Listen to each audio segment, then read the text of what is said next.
இறைவனுடைய பதியியல் என்கின்ற தலைப்பில் இறைவனுடைய குணங்களை பார்த்திருந்தோம். தொடர்ச்சியாக சுவாமியினுடைய சொரூப லட்சணம், தடஸ்த லட்சணம் பார்த்தோம். இப்போ தடஸ்த லட்சணத்தில் நவந்தரு பேதம் என்கின்ற ஒரு விஷயத்தை பார்த்துருக்குறோம். நவந்தரு பேதம், நவம்னா எத்தனை? 9. 9 வடிவங்கள் இங்கே முக்கியமான வடிவங்கள் காட்டப்பட்டிருக்கிறதா? அந்த 9ஐயும் 3ஆக பிரித்தோம். அதில் 2 தான் இங்கே சொல்லியிருக்கேன்.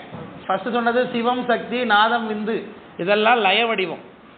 அடுத்தது சதாசிவம் என்பது போக வடிவம். அதற்கு கீழே மாகேஸ்வரன், சிவன், திருமால், அயன்னு சொல்லப்படுறதுல அதிகார வடிவம்னு பேர். அதிகாரம், அதிகார வடிவம். இதான் லயம், போகம், அதிகாரம்னு சொல்லுவாங்க. இதுதான் லயம், போகம், அதிகாரம் அல்லது அருவம், ரூபாரூபம், உருவம் என்று சொல்வார்கள். அருவம், ரூபாரூபம், ரூபமும் அருவமும் கலந்த நிலை. அதான் சதாசிவருக்குரியது.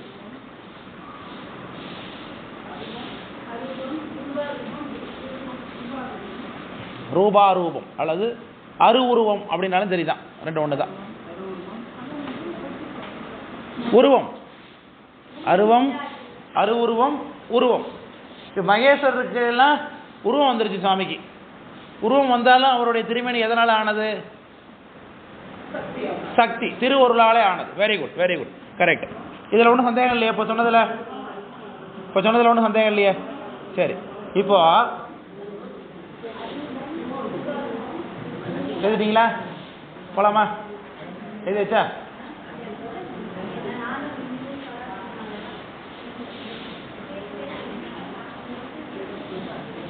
எழுதிட்டீங்களா? போலாமா? போலாமா? சரி, எல்லாரும் டிஸ்கஸ் பண்ணி தெரிஞ்சுக்கிறீங்க, அதனால தான் பேச வர்றேன். ஒன்றும் தப்பு இல்லை. உங்களுக்கு புரியாத மாதிரி புரிஞ்சுக்கணும், அவ்வளோதான். எனக்கு தேவை உங்களுக்கு புரியணும், அவ்வளோதான். நமக்கு நானே பேசிக்கிட்டுலாம் ஒன்றும் அவசியம் கிடையாது.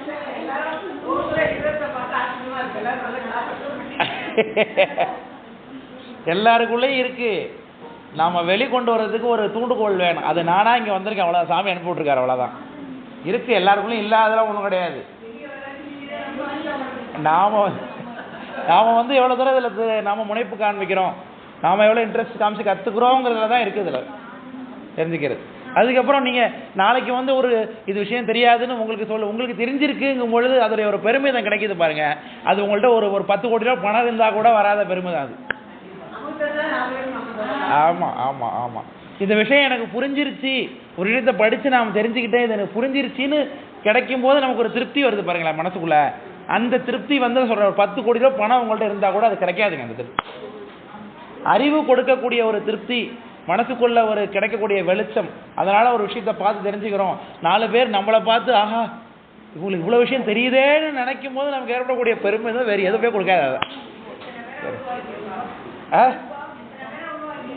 சிவ சிவ சிவ சிவ.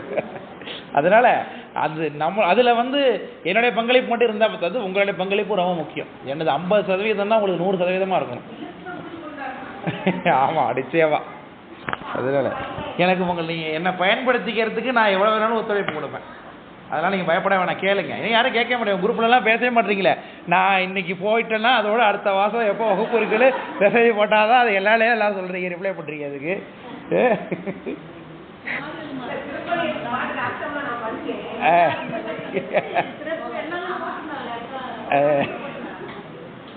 சரி, அடுத்தது சுவாமி நமக்கு உதவி செய்யும் பொழுது இப்படி வடிவங்கள் எடுக்கிறார் இல்லையா? இந்த வடிவம் எடுக்கும் பொழுது அது மாயையோடு சேர்ந்து வரும் பொழுது அது தனுகரண புவன போகம்னு சொல்லுவோம். தனு கரண புவன போகம். தனு கரண புவன போகம். தனுனா என்ன சொன்னாங்க காலையில? உடம்பு. உடம்பு. கரணம்னா வெறும் உடம்பு மட்டும்தான் வேலை செய்யாது, அதுக்குள்ள மனசு இருக்கணும், உள்ளம், சித்தி, புத்தி, இதெல்லாம் இருக்கு இல்லையா? இது சம்பந்தமான விஷயத்தை தான் கரணம்னு சொல்லுகிறது. இப்போ ஒரு ரோபோ ஒன்று செய்யறாங்க அப்படின்னா வெறும் மெக்கானிக்கா ஒரு இரும்பு உருக்கி வெறும் தலை கை கால் செஞ்சுட்டா வேலை செய்யுமா? உள்ள அறிஞர்கள் அந்த சயின்டிஸ்ட் என்ன பண்ணுவாங்க, ஒரு ப்ரோக்ராம் எழுதி உள்ள இன்ஸ்டால் பண்ணி வைப்பாங்க. அப்போதான் ரோபோ கையை தூக்கும், காலை தூக்கும், இதெல்லாம் செய்யணும். ஸோ வெறுமனே மெக்கானிக்கலாக இருக்கிறது தனு. நம்மளோட உளவியல் சார்ந்த விஷயங்களை தான் கரணம்னு சொல்றது. அதை என்னன்னு சொல்லுவோம்? மனம், புத்தி, ஆங்காரம், சித்தம்னு சொல்லுவாங்க. இங்க எழுத பாருங்க. மனம், சக்தி, ஆங்காரம் அல்லது அகங்காரம். இதை வந்து தனியா அப்புறம் படிப்பீங்க. இப்ப தெரிஞ்சீங்க. சித்தம். இது நாலுமே நம்ம காலையில பேசணுமா? எங்க பேசணும் சொல்லுங்க பார்ப்போம். இந்த 35 கருவி. Very good. அந்த அவஸ்தைகள்ல வரக்கூடிய 35 கருவிகள்ல இந்த 4 பேரும் முக்கியமான ஆள். எப்படி பரட்டி பரட்டி திரும்பி திரும்பி ஒரே விஷயம் வந்துட்டு பாத்தீங்களா? நான் சொல்லும் போது இந்த 5 விஷயமும் திரும்பி திரும்பி மாயை வரும், கர்மம் வரும், திரும்ப உயிர் வரும், அப்புறம் சாமி வருவாரு, சக்தி வரும். இதுல என்ன பரட்டி பரட்டி வந்துட்டே இருக்கும். இந்த விஷயத்துல மட்டும் கொஞ்சம் கிளியர் ஆகிட்டீங்கன்னா சைவசித்தாந்தம் தான் உங்களுக்கு தண்ணிப்பட்ட பாடுதான். அதனால இந்த 5 விஷயத்துல மட்டும் நீங்க புரிஞ்சுக்கிட்டீங்கனாலே போதும். அதுக்கு பிறகு நீங்க வித்தியார் படிப்பீங்களோ, துணியான பதம் படிப்பீங்களோ, உண்மையோட அக்கௌண்ட் இதெல்லாம் படிக்கிறது உங்களோட சாமர்த்தியம் தான். ஆனா இது 5 ரொம்ப முக்கியமான பேசிக்கான விஷயங்கள். அதனால இந்த தனுகரண புவன போகம், இந்த கரணம்னு என்ன சொன்னா மனோபுத்தி சித்தம் ஆகாரம். புவனம் என்பது உலகங்கள், நமக்காக சாமி கொடுக்கக்கூடிய உலகம். உடம்பையும் கொடுத்தார், உள்ளத்தையும் கொடுத்தார், நம்ம வாழ்றதுக்கு ஒரு இடம் கொடுக்கணும் இல்லையா, அதுதான் புவனம். சரி, ரெண்டுத்தையும் சம்பந்தப்படுத்தி இந்த உடம்பும் இந்த உலகமும் சம்பந்தப்பட்டு அனுபவிக்கக்கூடிய தன்மை, அதுதான் போகம். சாமி கூடவே இருந்து நம்மளை அனுபவிக்க வைக்கிறாரு. இப்ப நம்மளை கொண்டு போய் செவ்வாய் கிரகத்தை விட்டுட்டா நம்மளால வாழ முடியுமா? வாழ முடியாது. ஸோ இந்த உலகத்துல நம்ம வாழ்றதுக்கு ஏற்ப இந்த உடம்பை படைச்சு கொடுத்துருக்காரு. பார்த்தீங்களா, இதுதான் போகப்படுத்துறது. இங்க இருக்கிறது மாதிரி இங்க உள்ள ஸ்ட்ரக்சர் மாதிரி வாழ்றது போகம். இந்த பிறகு இன்னொரு நல்லா விளக்குறேன். இந்த 4 சாமி கொடுக்குறாரு இல்லையா, இப்படி கொடுத்து நம்மளை அனுபவிக்க வைக்கும் பொழுது சாமி நம்ம கூட 3 விதமாக இருக்கிறார். அதை இங்க எழுந்து நினைக்கட்டுமா?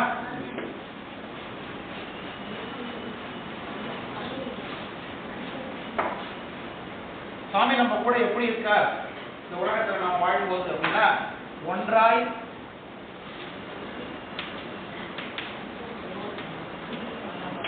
உடனாய் வேறாய். ஒன்றாய் உடனாய் வேறாய், இப்படி நமக்கு 3ஆ சாமி நம்ம கூட இருக்கிறார்.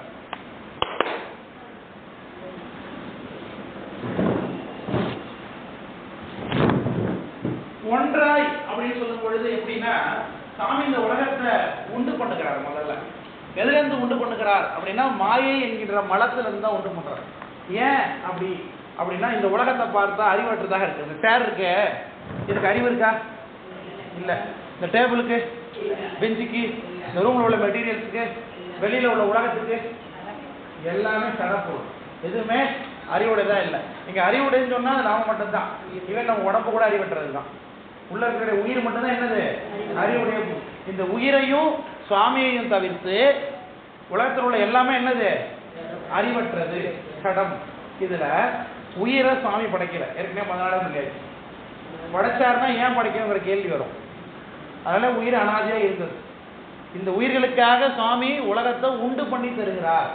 எப்படி தருகிறார் என்று சொல்லும் பொழுது, ஆரியன் உலாளானாய் நின்று ஆக்குவிக்கும் உலகம் அல்லாமல் வித்தியாசப்படும். எப்படி ஒரு குயவர் பானை செய்கிறார் இல்லையா, பானை செய்யும் போது பானைக்கு எது முதல் காரணமா நிற்குது? இந்த இடத்துல மண்ணு தான். வேற மண்ணு இல்லைன்னா பானை செய்ய முடியுமா? குயவர் இருந்தா மட்டும் பானை வந்துருமா? குயவர் உண்டு பண்றதுக்கு அந்த சக்கரை வந்தா மட்டும் பானை வந்துருமா? வந்துடாது. பானையே குயவர் தான் உடம்புல இருந்து வெட்டி தானா செய்வாரா? அதுக்கு களிமண்ணு ஒரு பொருள் வேணும். அந்த களிமண்ணை இவர் என்ன பண்ணுவாரு? தன்னுடைய அறிவையும் சக்தியும் செலுத்தி சக்கரத்தை கீழே சுத்த விட்டு அதை வணைந்து பானை ஆக்குறாரு இல்லையா? அப்போ அந்த மாயை இருக்கு இல்லையா, அது என்னன்னு சொல்லுவாங்க? முதல் காரணம். களிமண் எப்படி இந்த இடத்துல பானைன்னு எழுதல, சும்மா இந்த இடத்துல உலகம்னு எழுதல, பொருத்தி பார்த்துக்கங்க.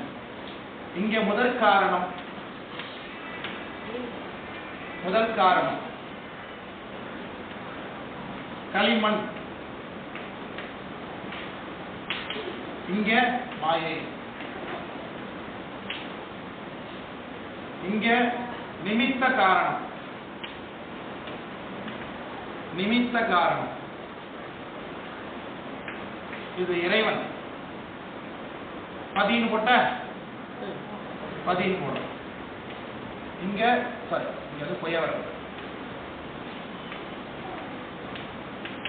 இங்க பதி, இங்க துணை காரணம்.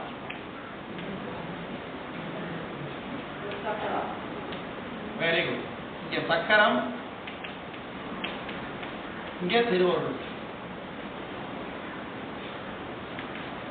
எப்படி சக்கரத்தை சுழல விட்டு மண்ணை வச்சு அறிவுடைய பொருளாகிய குயவர் செஞ்சோடனே பானை வருதோ அதே மாதிரி திருவருள் என்பதை துணையாக கொண்டு பதியாகிய அறிவுடைய பொருள் மாயைய உலகமா செய்கிறார். விளக்கம் புரியுதுங்களா? மாயை என்ற பொருளை இந்த உலகமாக ஆக்கியிருக்கிறார். இதை பத்தி விரிவா பின்னாடி மாயைங்கிற தலைப்பு தனியா இருக்கு, நான் அதை சொல்லித்தரேன்.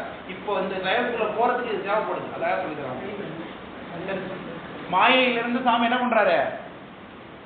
உலகத்தை உண்டு பண்ணியிருக்காங்க. இந்த மாயை என்பது ஒரு கண்ணுக்கு தெரியாத சூக்ஷ்மமான பொருளுங்க. இது சாமி உலகமா ஆகும் பொழுதுதான் டேபிளாவோ சேராவோ ஃபேனாவோ மண்ணாவோ உலகமாவோ மலையாவோ ஆறாவோ கடலாவோ தண்ணியாவோ எல்லாமாவும் மாறிடுது. எப்படி ஒரே அரிசி இட்லியா தோசையா பலகாரமா முறுக்கா அதிர்சமா மாறுது இல்லையா, அதே மாதிரி ஒரே பொருள் மாயை தான் எல்லாவற்றுக்கும் மூல காரணமா இருக்கு. விளக்கம் புரியுதுங்களா? இப்போ வெறுமனே அரிசி தானாவே இட்லியாவோ தோசையாவோ ஆகுமா? அது வீட்டில் உள்ள நாம தான் என்ன பண்ணணும், அதை ஊற வச்சு அரைச்சி இட்லி தோசையை ஆக்கணும். அது மாதிரி தான் இந்த மாயையை தன்னுடைய சக்தியை செலுத்தி உலகமாக ஆக்குறார் சாமி. விளக்கம் புரியுதுங்களா? இப்போ தன்னுடைய சக்தி அப்படிங்கிறது இங்கே சாமி தானே, ஏற்கனவே பிரிப்பில்லாத சக்தின்னு சொல்லி கொடுத்துருக்கேன். அவரையும் அவருடைய திருவருளையும் என்ன பண்ண முடியாது, பிரித்து அறிய முடியாது. அப்போ அந்த ஒவ்வொரு பொருளுக்குள்ளேயும் சாமி இருக்காரா இல்லையா? இப்போ இதுக்குள்ள புயவர் வந்து உட்கார மாட்டார். புயவருடைய சக்தி எங்க உள்ள இருக்கு பானைக்குள்ள. அதே மாதிரி சிவபெருமானுடைய சக்தியும் இந்த மாயைக்குள்ள இருக்கு. அதனாலதான் இந்த டேபிளா இருக்கு. இப்போ இந்த டேபிள்ங்கிற மெட்டீரியல் சிவபெருமானுடைய சக்தியை உருவி எடுத்துட்டா திரும்ப என்ன ஆயிடும், அது மாயை ஆயிடும். வழக்கம் போல மாயை ஆயிடும். மரமே மாயை தானே. அதனால இந்த உலகத்தை சிந்திக்காதீங்க. பொதுவா மரத்தை வச்சுருப்போம். இந்த மரம்ங்கிற ஒரு பொருள் இருந்து சிவபெருமானோட சக்தியை எடுத்துட்டோம்னா அது வெறும் மாயை தான். ஒரு களிமண்ணில் செய்யப்பட்ட பானையிலிருந்து கோயவருடைய பார்ட்டிசிபேஷன் எடுத்துட்டோம்னா அது என்னதுதான், வெறும் களிமண் தான் அது. அதே மாதிரி இந்த உலகத்துல சாமிங்கிற தன்மையை எடுத்துட்டோம்னா உலகம் என்னது, வெறும் மாயை. அப்போ வெறும் மாயை மட்டுமே உலகம் கிடையாது, கூட யாரும் இருக்கா, அப்போ சாமியும் இருக்கார், சக்தியும் அதுதான் இருக்கு. அதான் ஒன்றா இருக்குதுன்னு எழுதுறது. இந்த உலகத்துல சாமி ஒன்றா இருக்கார். அவர் இல்லைன்னா உலகம் கிடையாது. அதே சமயத்துல இந்த உலகத்தை அவர் கிட்ட இருந்து படைக்கல, அதுவும் தெரிஞ்சுக்கணும். விளக்கம் எதுல இருந்து படைச்சிருக்காரு, மாயையிலிருந்து படைச்சிருக்காரு. அவர்கிட்ட இருந்து படைச்சிருந்தா உலகம் எப்படிதான் இருக்கும், அவர் மாதிரி அவருடைய பொருளாக இருக்கும்.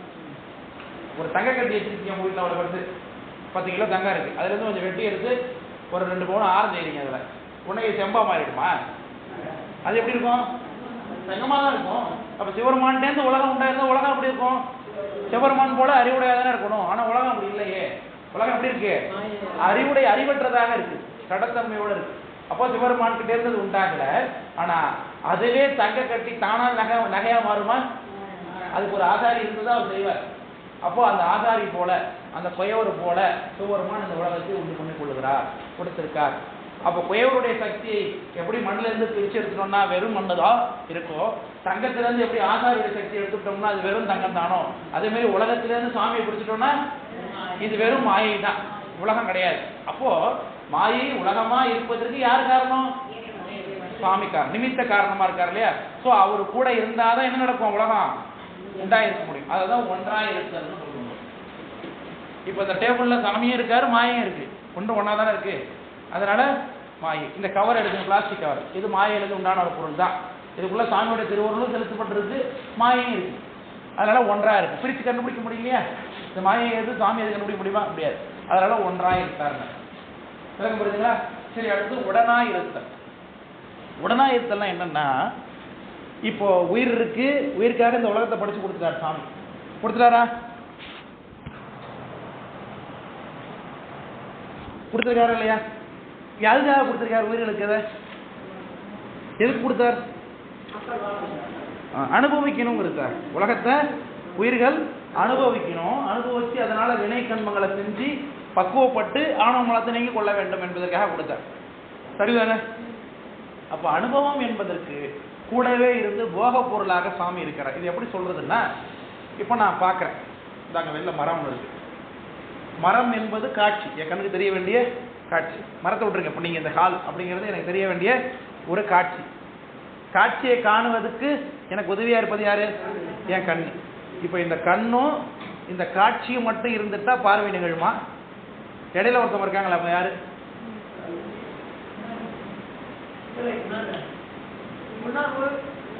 இந்த லைட் ஆஃப் பண்ணிட்டா தெரியுமா எனக்கு கண்ணு? வெளின்னு ஒண்ணு இருக்கு இல்லையா, வெளிச்சம்னு ஒண்ணு இருக்கா இல்லையா? இப்ப வெறும் கண்ணு, நல்ல கண்ணு தெரியும் எனக்கு. இப்போ வெளியில இந்த ரூம்ல எல்லா பொருள்களும் இருக்கு, நீங்க எல்லாம் உட்கார்ந்து இருக்கிறீங்க. சூரியன் போயிட்டாரு, லைட்லாம் அமைச்சாச்சு. இப்போ நீங்க என்ன பார்ப்பீங்கன்னா நான் உங்களை பார்க்க முடியுமா? இப்ப பார்க்கக்கூடிய பொருளுக்கு பார்க்கும் தன்மை இருந்தாலும், காட்சி என்கின்ற தன்மை இருந்தாலும் கூட கூட இருந்து அனுபவம் நிகழ்வதற்கு யார் துணையா இருக்கா? வெளிச்சம் என்பது துணையா இருக்கு இல்லையா, மூன்றாவது ஒரு பொருள். அது போல இந்த உலகத்துல நாம இருந்து அறியக்கூடிய தன்மை உயிர் இருந்தாலும், உலகம் அறியக்கூடிய பொருளாக இருந்தாலும், ரெண்டு வத்தையும் சம்பந்தப்படுத்துவதற்கு சிவபெருமான் கூடவே இருந்து நம்மளை பார்க்க வைக்கிறார். அதுக்கு தான் போகம்னு பேர். அததான் உடனா இருத்தல். கூடவே இருந்து அவர் பார்ப்பார், கூடவே இருந்து பார்க்க வைக்கிறது. கண்ணு மட்டும் இருந்தா மரம் தெரியாது, சூரியனும் வேணும். ஆமா தானே? சூரியன் இல்லைன்னா கண்ணு தெரியுமா? இந்த கண்ணு தான் பார்வையுடைய பொருள், அறிவுடைய பொருளாச்சே. கண்ணுங்கிறது இடத்துல உயிர், உயிர் தான் அறிவுடைய பொருள் தானே. அப்ப முழுசா எல்லாத்தையும் தெரிஞ்சுக்க வேண்டியதுன்னா, அறிவிப்பதற்கு யார் வேணும்? நமக்கு சுவாமி வேணும். அதை தான் என்ன சொல்றோம்ப்பா, உடனா இருத்தல்னு சொல்லுவோம். அப்போ சாமி நமக்கு ரெண்டு இடத்துல தொடர்பா இருக்காரு. இருக்காரு இல்லையா? எப்படி இருக்காரு? ஒன்றாய் உடனா இருக்காரு. அப்ப நம்ம கூடவே தான் இருக்காரு சாமி இல்லையா? ஆமா தானே? நம்ம கூட தான் இருக்காரு சாமி. இப்ப நம்ம கூடவே இருக்காருங்கிறதுனால ஒரு குற்றம் ஏற்படும். என்ன குற்றம்னா, இப்போ நான் காலைல சொன்னேன், உங்களுக்கு கூடவே நான் வந்துட்டு பேசுறதுனால நானும் போய் நல்லா அப்படின்னு சொல்லிட்டு இருக்கேன்னு சொன்னேன் இல்லையா? அல்ல, நல்லா வாங்க, நல்லா செய்யுங்கன்னு சொன்னு சொல்லிட்டு இல்லை. ஸோ அப்போ கூடவே இருக்கிறதுனால ஒரு தன்மை ஏற்படுது இல்லையா? இதனுடைய தன்மை அதுக்கு ஏற்படும், அதனுடைய தன்மை இதுக்கு ஏற்படும், அப்படின்னு ஒரு தன்மை இருக்கு இல்லையா? ஸோ இந்த குற்றம் சாமிக்கு ஏற்படாது. அதனாலதான் கூட இருந்தாலும் அவர் வேறா இருக்கிறார் அப்படின்னு. இது எப்படி உணர்ந்து கொள்வது அப்படின்னா, நாம வெந்நீர் போடுறோம் குளிக்கிறதுக்கு. வெந்நீர் போடும்போது நீர் நெருப்பும் சம்பந்தமாகுதா இல்லையா? சம்பந்தம் ஆகுது. நெருப்போட தன்மை யாருக்கு ஏற்படுது? ஆனா நீரோட தன்மை நெருப்புக்கு ஏறுதா? ஏறல. அப்போ சாமி நம்ம கூடவே இருக்கும் பொழுது சாமியோட தன்மை நமக்கு ஏறும், ஆனா நம்முடைய தன்மை சாமிக்கு ஏறாது. இதான் எரியுரு நீர்னு ஓமை காட்டுறாரு. எரியுரு நீர், வெந்நீர் கூட இருக்காரா சாமி? இதுக்கு உதாரணம் திருவருட்பயன் படிக்கும்போது பாவீங்க, எரியுரு நீர். எரியுரு நீர், வெந்நீர். வெந்நீர் எப்படி ஒரு பக்கத்துல மட்டும் போக ஆகுது? நெருப்போட தன்மை தான் நீருக்கு இருக்கு. அது மாதிரி நம்ம கூட சாமி இருக்கிறதுனால சாமியோட தன்மை நமக்கு ஏற்படுமே தவிர்த்து நம்மோட தன்மை சாமிக்கு ஏற்படாது. உப்பு கடல்லையே மீன் இருந்தாலும் அந்த மீனை சமைக்கும் போது என்ன உப்பு போட்டு தானே சமைக்கிறாங்க. மீன்ல உப்பு இருக்குமா? இருக்காது. அது போல நம்ம கூடவே அவர் இருந்தாலும் நம்முடைய தன்மை அவருக்கு ஏறாது. இந்த மலத்தன்மை என்பது சாமிக்கு ஏறாது. இதுதான் ஒன்றாய் உடனாய் வேறாய். ஒன்றாய் என்னன்னு தெரியல, உருவாக்கத்தினால, இந்த உலகத்தை உருவாக்கத்தினால சாமி ஒன்றாக இருந்து உருவாக்கி இருக்கிறார். நாம் அனுபவிக்கும் பொழுது நம்ம கூடவே இருந்து உடனாய் இருந்து அனுபவிக்கிறார். ரெண்டுத்திலையும் நம்மளோட தொடர்பு இருக்கிறதுனால இவன் நம்மளை போல அவர் கிடையாது, அவரு அப்படிங்கிறார். உரை சேரும் 84 நூறாயிரமாம் யோனிபேதம் நிறை சேர படைத்து அவற்றின் உயிர்க்கு உயிராய் அங்கங்கே நின்றான் கோயிலுங்கிறார். சாமி எப்படி இருக்காராம்? ஒவ்வொரு உயிர் கூடவும் தொடர்புல இருக்காருங்கிறார். எத்தனை உயிர் பாருங்க உலகத்துல, எத்தனை லட்சோப லட்சம் உயிர்கள் இருக்கு. செல்லாய் தாவர சங்கமத்துள் எல்லா பிறப்பும்னார். அவ்வளவு உயிர்களுக்கு கூடவும் சாமி கூடவே இருந்து கொண்டு கருணை செய்து கொண்டிருக்கிறார் சிவபெருமான். அதனாலதான் அவரை மாதிரி ஒரு கடவுள் இல்லை அப்படின்னு சொல்லுகிறார்கள். அதனால அந்த ஒன்றாய் உடனாய் இருக்குன்னா சாமி கூடவே இருந்து நாம இப்ப கையை தூக்கணும் அப்படின்னா அவரும் கூட இருந்து தூக்குறான், நாம பார்க்கணும்னா அவரும் கூட இருந்து பார்க்கறான். தனிப்பட்ட முறையில நமக்கு பார்ப்பதற்கோ தனிப்பட்ட முறையில நமக்கு செய்யறதுக்கோ பேசுறதுக்கோ எந்த சக்தி சுதந்திரத்தும் நமக்கு இல்லை. நாம செய்யணும்னா சாமி இருக்கு. அப்பர் சாமி சொல்றாங்க ஒரு பாட்டுல, எனக்கு ரொம்ப சிரிப்பா இருக்கு அப்படிங்கிறார் அப்பர் சாமி. ஏன்பா அப்படின்னா, சாமி நான் உங்களை கும்பிடணும்னு நினைக்கிறேன், உன் கோயிலுக்கு வந்து நான் பாடணும்னு நினைக்கிறேன், உனக்கு வழிபாடு செய்யணும்னு ஆசைப்படுறேன், எல்லாமும் உனக்கு செய்யணும்னு ஆசைப்படுறேன், நான் வந்து உனக்கு செய்யறேன், சாமிக்கு பாட்டு பாடிருக்கோம், நல்ல பாட்டு பாடிக்கணும்னு நினைக்கிறேன், ஆனா உள்ளுக்குள்ள இருந்து என்னை நினைக்க வச்சதே நீதான். அப்படிங்கும் பொழுது நான் என்னமோ செஞ்சுட்டா மாதிரி நான் பெருசா சாதனை நினைத்துக் கொள்ளுகிறேன் மாதிரி என்னுடைய அறியாமையை நினைத்து எனக்கு ரொம்ப சிரிப்பா இருக்கு. வெல்கிலேன் விழாவில சிரிச்சிட்டேனேங்கிறார். உள்குவார் உள்கிற்றெல்லாம் உடனிருந்து அரிதி. மனசுக்குள்ள நினைக்கிறதெல்லாம் கூடவே இருந்து நினைக்க வைக்கிறதே யார் தான்? சாமி தான். ஆகும் பொழுது இப்ப அவருக்கு புதுசா நம்ம என்னத்தை சொல்லிட முடியும்? போய் புதுசா அவர்கிட்ட போய் நம்ம என்னத்தை கேட்க முடியும்? அவருக்கு தெரியாத நாம யாருன்னு. நம்ம போய் எனக்கு இதை செஞ்சு கொடுங்க சாமி, இது அப்படி செய்யுங்க சாமி, இது அப்படி செய்யுங்க சாமின்னு கேட்டால் எவ்வளோ ஒரு சிரிப்புக்குரிய விஷயம் அது.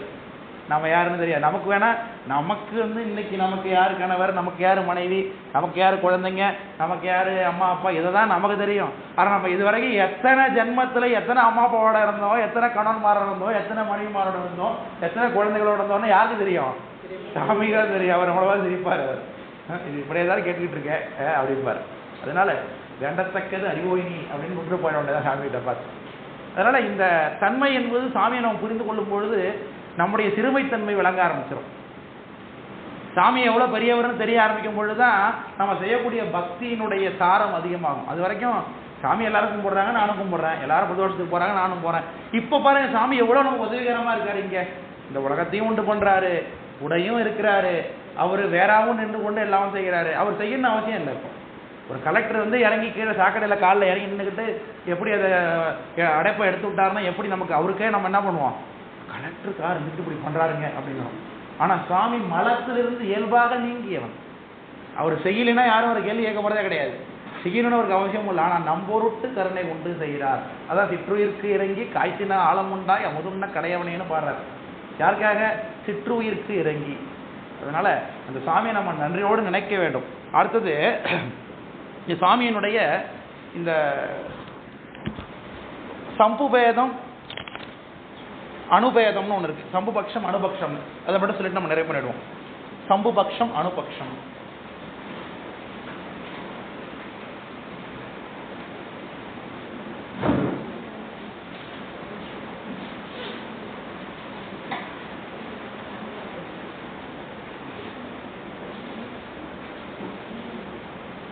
சம்பு அப்படின்னா என்ன? சம்புனா யாரு? சம்புனா சிவபெருமான். கேரளா சம்புன்னு தான் சொல்லுவாங்க. சாமி சம்போ மகாதேவங்கிறாங்க. சம்புனா சிவபெருமான். அணு அப்படின்னா உயிர்னு அர்த்தம். 3 சொல்லி நகரம் அணு.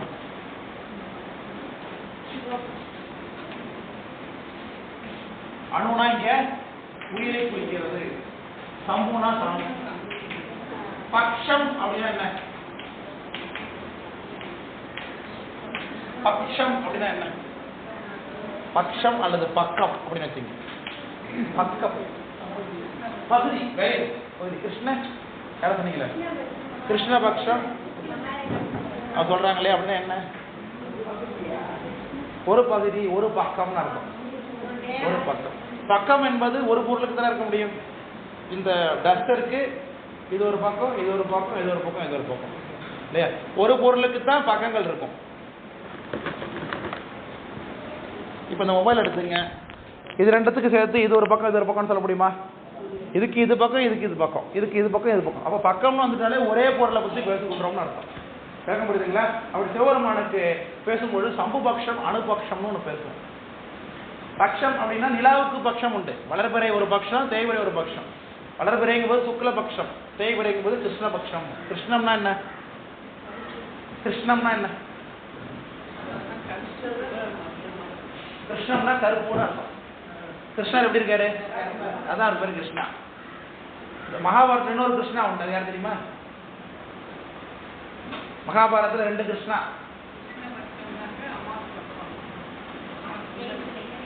ஆமா, அமாவாசைக்கு அப்புறம் இல்ல, அமாவாசைக்கு அப்புறம் வளர்பிறை இல்லை, சுக்லபக்ஷம். பௌர்ணமிக்கு அப்புறம் தான் கிருஷ்ணபக்ஷம். வெள்ளையா இருக்கிறது கொஞ்சம் கொஞ்சமா கருப்பா போயிடும், அதெல்லாம் கிருஷ்ணபக்ஷம். மகாபாரதத்தில் இன்னொருத்தி இருக்காமா, திரௌபதிக்கு பேரு கிருஷ்ணன்னு பேரு.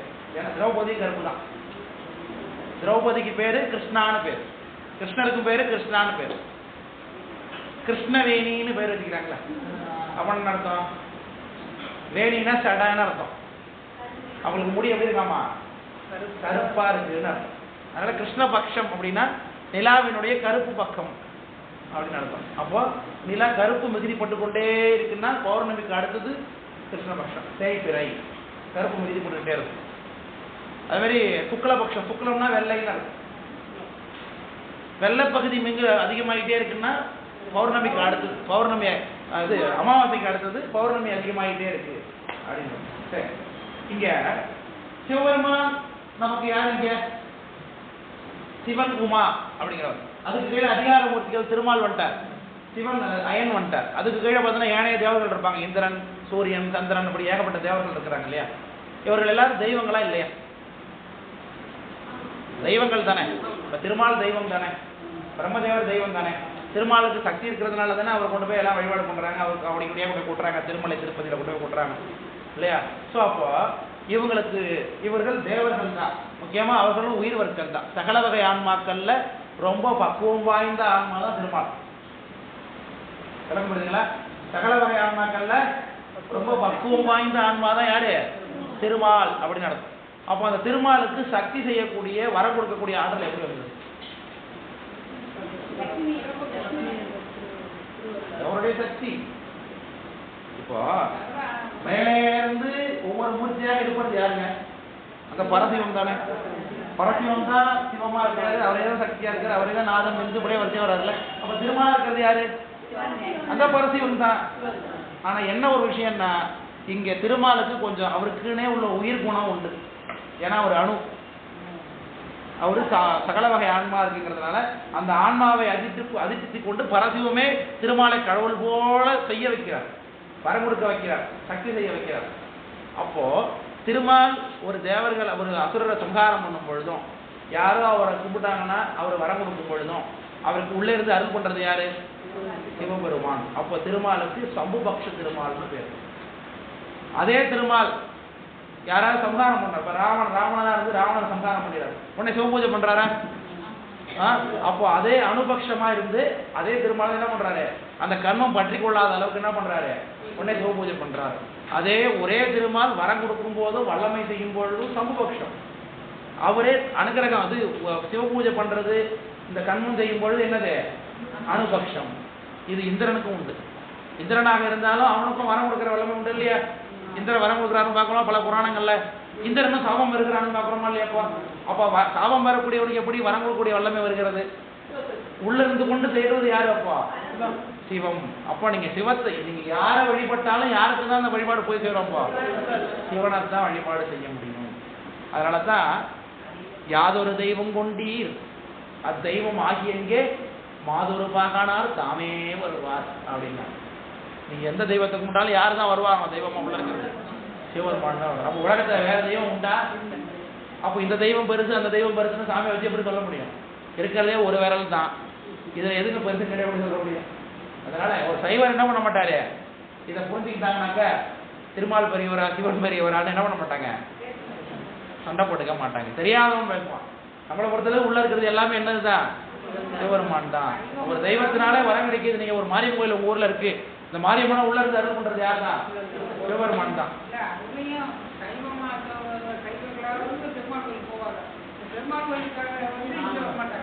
அதான் அவங்களுக்கு உள்ள அவ்வளவுதான் அறிவு.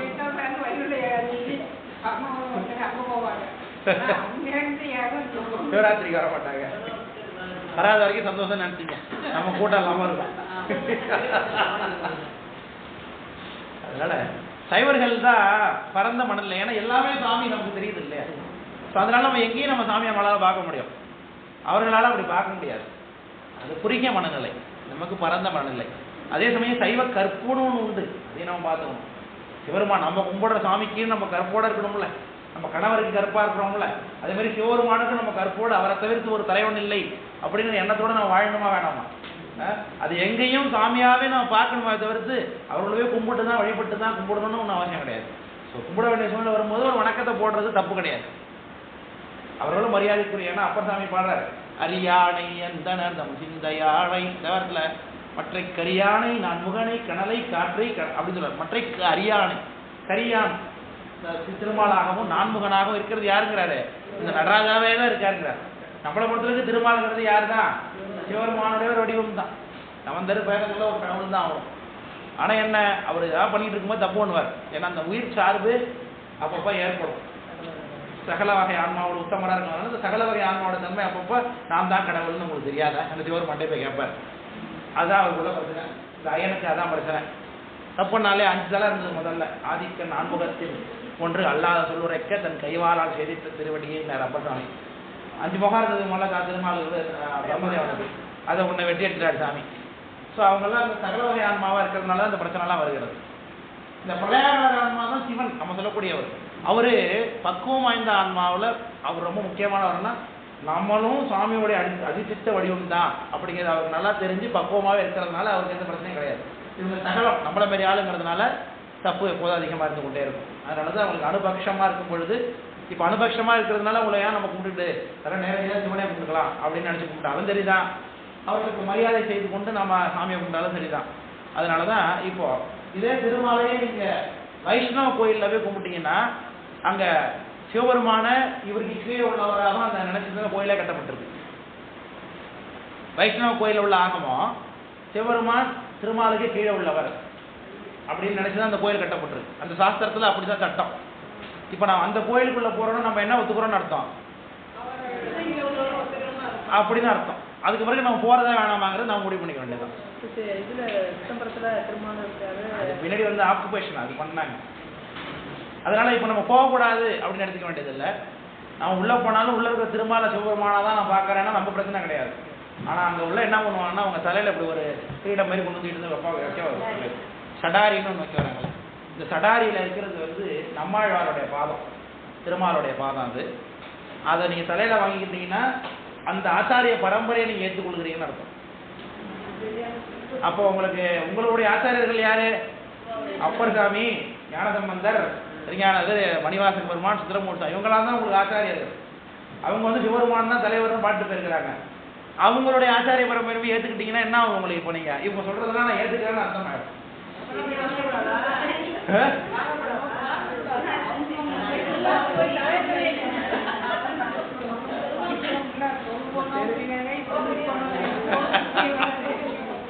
நம்ம கடவுள்ல கூட திருமாலையும் சிவபெருமான பார்க்கலாம், சிவபெருமான திருமாலை பார்க்கலாம், பிரம்மதேவர சிவனா பார்க்கலாம். அதுல பத்திர இடம் இருக்கு நமக்கு. ஆனா அப்பர் சாமியோட வாக்கை மீறி போறதுக்கு இடம் இருக்கா? இருக்காதீங்க. ஞானசம்பந்தருடைய வாக்கை மீறி போறதுக்கு இடம் இருக்கா? மணிவாசக பெருமானுடைய வாக்குக்கு அவமரியாதை நமக்கு இடம் உண்டா? கிடையாது. அப்போ சிவதுரோகம் கூட ஏற்கப்படலாம், ஆச்சாரிய துரோகம் ஏற்கப்படாது. திருவிளையாடல் புராணத்தில் ஒரு பாட்டு வரும், ஈசனுக்கு இழைத்த குற்றம் தேசிகன் எண்ணி தீர்க்கும், தேசிகனுக்கு இழைத்த குற்றம் தேசிகனே தீர்ப்பதென்று தீர்ப்பது எவனோ அப்படின்னாரு. சிவபெருமானுக்கு ஒரு குற்றம் நீங்க செஞ்சீங்கன்னா அதை குருநாதர் தீர்த்துவார், உங்களுக்கு அதை மன்னிப்பு கொடுத்துருவார். ஆனா குருநாதருக்கு ஒரு குற்றம் செஞ்சீங்கன்னா அதை அந்த குருநாதர் தான் தீர்க்கணும், சிவபெருமான் கூட தீர்க்க மாட்டாங்க. ஈசனுக்கு இழைத்த குற்றம் தேசிகன் எண்ணி தீர்க்கும், தேசிகனுக்கு இழைத்த குற்றம் தேசிகனே தீர்ப்பது அன்றி தீர்ப்பது எவனோ, யார் தீர்க்க முடியும் அப்படின்னு திருவிளையாடல் புராணம் சொல்லுகிறது.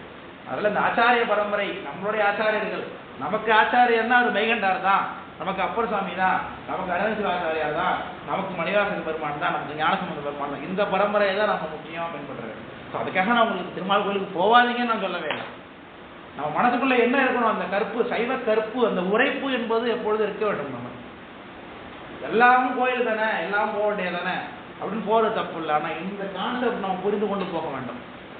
நீங்கள் ஒரு மாரியம்மன் கோயிலுக்கு போகிறீங்க, ஒரு ஒரு ஒரு சாதாரண ஒரு உங்கள் ஊரில் குலதெய்வம் கோயில் இருக்குது, எத்தனையோ தெய்வங்கள் இருக்கும், அந்த தெய்வங்களுக்குள்ளே போனீங்கன்னா கூட அந்த தெய்வமாக உள்ளேருந்து அனுகிரகிக்கிறது யார் தான்? சிவபெருமான்ற எண்ணத்தோடு தான் நம்ம கும்பிடணும். அவன் சைவத்துக்கு வந்துட்டீங்கன்னா, சித்தாந்தம் படிச்சிட்டிங்கன்னாக்க. அப்படி இல்லாமல் அந்த தெய்வங்கள் தனியாக இருக்குது அப்படின்னா நீங்கள் சிவபெருமானுக்கு இணைய வச்சு வராதீங்க. இந்த தெய்வம் பெருசா அந்த தெய்வம் பெருசா அப்படின்னு எப்போ நினைக்கிறோமோ அப்போ சிவன் அல்லாத ஒரு தெய்வம் இருக்குன்னு நம்ம நம்புறோம் தானே அர்த்தம். அப்போ இருப்பதே ஒரே கடவுள் தான், அவர் தான் இத்தனை வடிவத்தில் இருக்கிறாருக்கும் பொழுது நம்ம இங்கே இடம் போட்டு எப்படி பார்க்க முடியும்? நானே கொத்தனாராகவும் இருக்கேன், நானே சேர்மனாகவும் இருக்கேன், நானே வாத்தியாராக இருக்கேன், எல்லாமே நானே தான். இதில் யார் வசதினா என்ன சொல்ல முடியும்ப்பா? எல்லாமே நான் ஒரு ஆள் தானே. ஸோ அதே கருத்து தான் இங்கே. அதனால் எல்லா இடத்துலையும் யாரை தான் நம்ம பார்க்க வேண்டும்? சிவபெருமானைத்தான் பார்க்க வேண்டும். அதனால் இன்றைக்கு நீங்கள் பெருமானுடைய தன்மைகளையும் தெரிந்து கொண்டிருக்கிறீர்கள், நம்முடைய தன்மையும் தெரிந்து கொண்டு ஒரே நாளில் ரெண்டுமே. எனக்கு இது மாதிரி நான் படமே நடத்துறது வரைக்கும் உங்களுக்கு நடத்துறது மாதிரி. ஏன்னா உயிர்களை பற்றி தனித்தனியாக வகுப்பு நடத்தி அப்புறம் சாமி பற்றி தனித்தனியாக வகுப்பு நடத்திருப்பேன். இன்னைக்கு நம்முடைய தன்மை என்ன அப்படிங்கிறது நம்ம தெரிஞ்சு கொண்டிருக்கிறோம், சிவபெருமானுடைய தன்மை என்ன அப்படிங்கிறது நம்ம நல்லா தெரிஞ்சு கொண்டிருக்கிறோம். சரிதானே? அடுத்த வகுப்பு 25ஆம் தேதி, பிப்ரவரி மாதம் 25ஆம் தேதி வருகிறது, 4வது ஞாயிற்றுக்கிழமையில் காலையில் ஆணவ மலத்தை பற்றியும் சாயந்தரம் கண்ம மலத்தை பற்றி தெரிஞ்சுக்க போகிறோம். நல்லா இன்ட்ரெஸ்டாக இருக்கும் வரும். இது மாதிரி கூட இருக்கா, இன்னும் நல்லா தெளிவாக நல்லா இருக்குன்னு சொல்லிக்கொண்டு நிறைய சுற்றி கொள்ளும்போது அது சந்தேகம் இருக்கா?